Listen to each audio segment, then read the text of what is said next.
Doctor Rishikesh Meena लिखते हैं, आरक्षण की वजह से ही देश बर्बाद हुआ है। यदि आप मानते हैं कि आरक्षण की वजह से ही देश बर्बाद हुआ है तो फिर यह पोस्ट सिर्फ आपके लिए ही है। जरूर पढ़े। लश्कर भी तुम्हारा है, सरदार भी तुम्हारा है।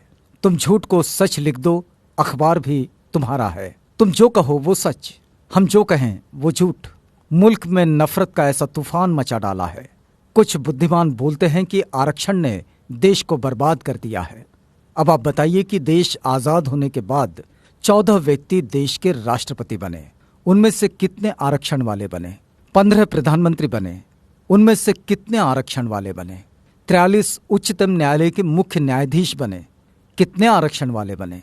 19 मुख्य चुनाव आयुक्त बने, उनमें से कितने आरक्षण वाले बने?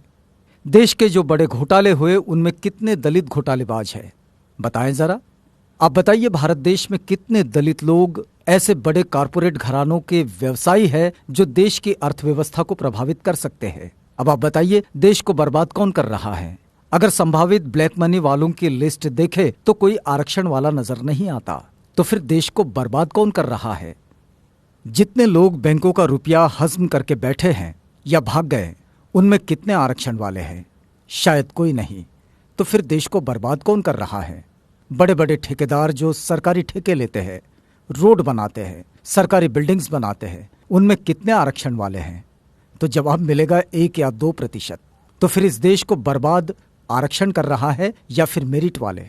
जब ब्लैक मनी लिस्ट में एक भी नाम रिजर्व कैटेगरी के लोगों का नहीं है, सारे नाम जनरल के हैं, फिर भी कुछ बेवकूफ कहते हैं कि देश को रिजर्वेशन वाले बर्बाद कर रहे हैं।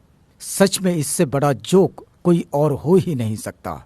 बोफोर्स तोप घोटाला, कॉमनवेल्थ घोटाला, आदर्श सोसाइटी घोटाला, सत्यम घोटाला, कालाधन घोटाला, स्टाम्प घोटाला, यूरिया घोटाला, चारा घोटाला, सुखराम टेलीकॉम घोटाला, शेयर घोटाला, चीनी घोटाला, बहुत लंबी सूची है इन घोटालों की।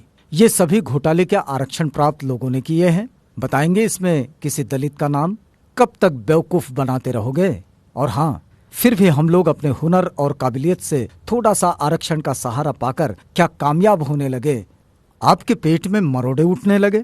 जिनको अपनी थोथी मेरिट पे घमंड है और आरक्षण से परेशानी है, वो अपने बच्चों को 5 साल वहां पढ़ाए जहां गरीब बच्चे अभाव में रहकर पढ़ते हैं। फिर देखना सारी मेरिट हवा न हो जाए तो कहना। और यदि कुछ तथाकथित उच्च वर्ग के लोग ये कहते हैं कि वो किसी से भेदभाव नहीं करते, तो उनसे एक ही सवाल है, क्या वो दलित परिवार से रोटी बेटी का रिश्ता करने को तैयार है? जातियां खत्म करने को तैयार है? अगर नहीं तो फिर मान लीजिए अभी आरक्षण खत्म नहीं होना चाहिए। निवेदन एवं आग्रह।